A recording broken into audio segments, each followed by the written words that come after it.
Hi everyone, welcome back to Be Rich. I see a lot of flutter has been created about the video I put up yesterday, and yes, the intention was that it was to spark a conversation. You're right.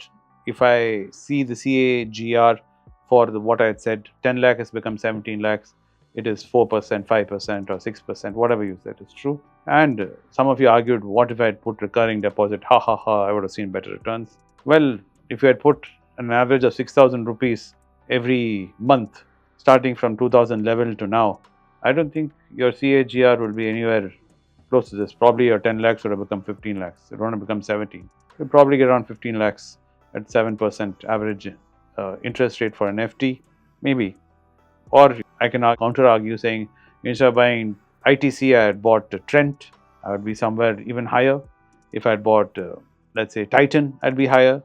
Then I'm sure you can come with a counter argument saying, what if you bought Vodafone? You would be in doldrums right now. You'd be crying in pain. True. Yes. In hindsight, everybody can predict everything. We all know what all the pitfalls are, what all the mistakes are, but that wasn't the essence of the video. The essence of the video was being steady, being consistent, and to keep going. And I understand the pain of constantly checking your portfolio weightage every day and seeing what's happening, how much profit, how much loss. That even if you had been buying consistently, you can see on a daily basis on that Excel sheet how your portfolio app would have been reflecting the screen, showing you pluses and minus daily, up 2%, minus 5% through that. After seeing suddenly up 30%, you can see your portfolio down minus from positive 30% to minus 5%. That was just an illustration to show you that that's how investing is. Investing is a jagged road. It's not a straight line. It's a coastline like the Coromandel Coast. It snakes through. Your investment journey will be that. And you should know this before you get into investing, that you can't expect it to be a straight linear line. The market does not owe you anything. The companies do not owe you anything. What all you owe is to yourself. And that is through analysis, through understanding business cycles and investing based on business cycles. And another question which a lot of you, funnily enough, said was in the podcast which I did with Dana, which was about Natco, saying, so are you telling me to sell Natco now, sir? I'm not asking you to do anything. I have not sold, my brother hasn't sold, and we don't plan to sell. All I was illustrating was there are people who can do that. If you choose to, you can. There are people who feel that is a strategy to employ. Like there are lots of ways. Taking Ozempic is one great way of losing weight. If I want to look gaunt and look ghostly, I can puncture myself with Ozempic and do it. I'd rather not. I'd rather try and control my diet and try and exercise and try to get there. I don't have diabetes, fortunately. And Ozempic is a wonderful drug for people who have diabetes. And I'd rather leave that on the table for someone who really needs it. I don't need it. Fortunately, touch wood, as of now, at this point in my life, I'm able enough and I can show mental toughness enough that I try and do it myself instead of asking for help. If you choose to, you can. There's nothing wrong. There are people who want to bulk up and who take steroids. Fair enough. That's their choice. So don't, like I said, and a lot of you get bogged down with trolls. Don't get bogged down is what the point of that video was.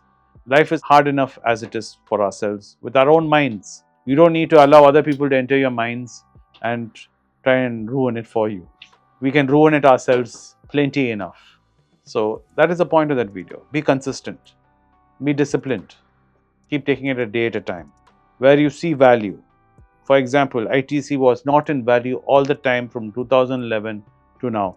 There were times when ITC was in value, was in tremendous value. Then there were times when ITC was overvalued. And like you rightly said, in that calculation which I shared, I did not talk about dividends. I did not talk about how ITC hotels came about. So if you add it all up, yeah, your CAGR would be up somewhere else. Fair enough. But that wasn't the essence. That wasn't the illustration. And I know some of you are asking me to do the same thing with Wipro, do the same thing. I can, but how is that going to be of any use or help? It is not going to. What I rather you focus on is seeing value whenever you find value, to invest on value. Be consistent. Today, the market, for example, is down. There are lots of opportunities lying on the table. Yes, you may find it disheartening.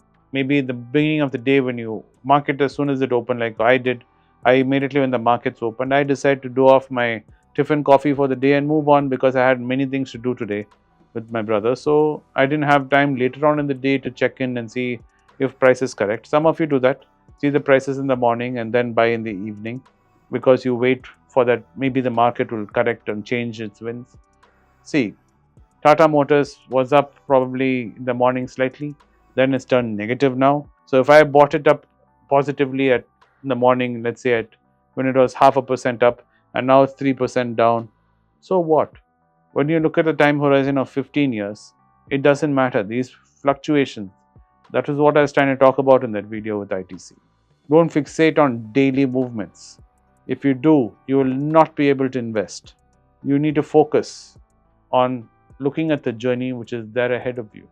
Even Sundays, my motivation was that you know where you are in your investment. You know your starting point. You know where you want to go. You've plotted out a map like in Google Maps and you need to get onto that journey and move on. Today, there's lots of opportunities opening up with the market.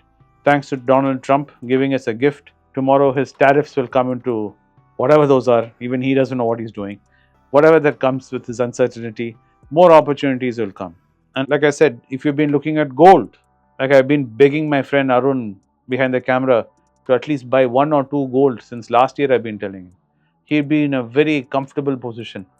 So those of you who have been feeling a lot of pain, if you've been keeping 5% of your portfolio in gold, there will be a real, as I say, a silver lining won't be. It will be a golden lining in your portfolio where you'll be feeling fabulous. Especially if you've been buying gold in 50s and 55 when gold B was last year around this time, I think, or even 62, you'll be feeling rather peachy right now.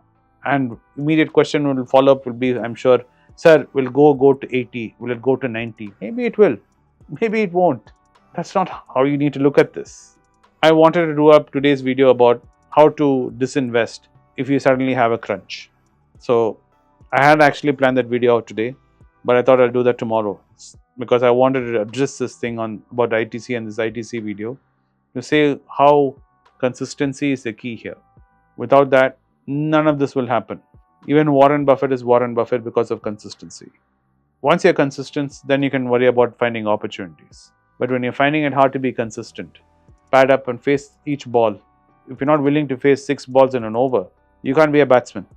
Over after over, ball after ball, you have to be willing to face it, as if it's the first time you're looking at it. And that takes consistency, commitment, and discipline. And that is what I wish for you. And that is the key takeaway of that video which I did yesterday. Today, like I said, there are opportunities. Do think of investing, as I said. Tomorrow is another day where I'll talk about how to disinvest if you have to, if your back is against the wall. I'll dive into that video and discuss that in greater detail. But this is a short video today. I wanted to give a rebuttal to all these comments which are floating around in the pool down there. And I hope my intent was clear. And I hope the idea of that video was also clear. Thanks for watching Be Rich today. I hope you found it informative and entertaining. I hope you had a wonderful day today. And you're ready to get back into it tomorrow, where we find another opportunity. Thanks for watching the video today. Bye.